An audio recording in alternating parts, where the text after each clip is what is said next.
Hi friends, எல்லாரும் எப்படி இருக்கீங்க? நல்லா இருக்கீங்களா? டுடே நம்ம பார்க்க போகிறது இன்னைக்கு இட்லி, சுட சுட இட்லி சாம்பார் எப்படி இருக்குன்னு பார்ப்போம். டின்னர் துவரம் பருப்பும் பாசி பருப்பும் பாதி பாதி எடுத்துருக்கோம். 2 பருப்பும் நம்ம சேர்க்கும்போது சாம்பார் டேஸ்டாக இருக்கும், நல்லா இருக்கும். நெக்ஸ்ட் நம்ம பருப்பை நல்லா கழுவிக்கலாம். வெஜிடபிளையும் நம்ம நல்லா வாஷ் பண்ணி கழுவிக்கிட்டு கட் பண்ணி வெஜிடபிள்ஸ்லாம் கட் பண்ணியாச்சு. மசாலாவும் சேர்த்துட்டோம். இப்போ 3 விசில் போடுவோம். நான் ஹோம்மேடாக வீட்டில் ரெடி பண்ண மசாலா தான் போட்டிருக்கேன். இது இட்லி சாம்பார் போட்ட மசாலா. விசில் 3 விசில் விட்டு எடுத்துருவோம். விசில் வரட்டும். அதுக்குள்ளே இட்லி சுட கொஞ்சோண்டு புளி ஊற போட்டுருவோம். கொஞ்சம் கைப்புளி ஊற்றினாலும் நல்லா இருக்கும் சாம்பார். புளி ஊற்றினா நல்ல டேஸ்ட்டாக வரும். ஒரு பக்கம் சூடாக சாம்பார் ரெடி ஆகிட்டு இன்னொரு பக்கம் இட்லி சூடாக அமைஞ்சிட்டு சுட சுட ஆவி பறக்க இட்லி தயாராகிட்டு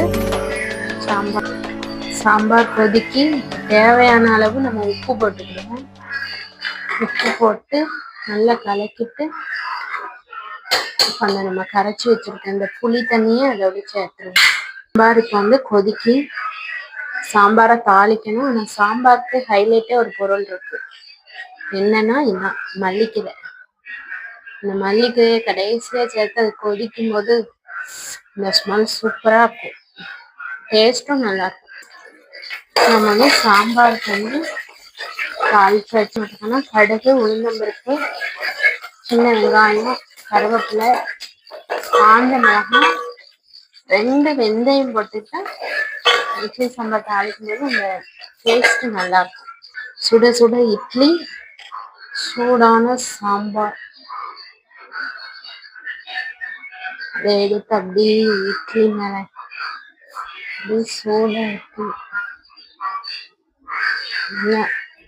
இட்லி நிறைய ஊற்றணும். சாம்பார் நிறைய ஊற்றி சாப்பிட்டா நல்ல டேஸ்டாக இருக்கும். சத்தும் இல்லை. இந்த காம்பினேஷன் எல்லாருக்கும் என்னோட ஃபேவரட். வாங்க சாப்பிடலாம். உங்களோட ஃபேவரட் என்னன்னு கமெண்ட் பண்ணுங்க. இன்ஷா அல்லாஹ் நாளைக்கு பார்ப்போம்.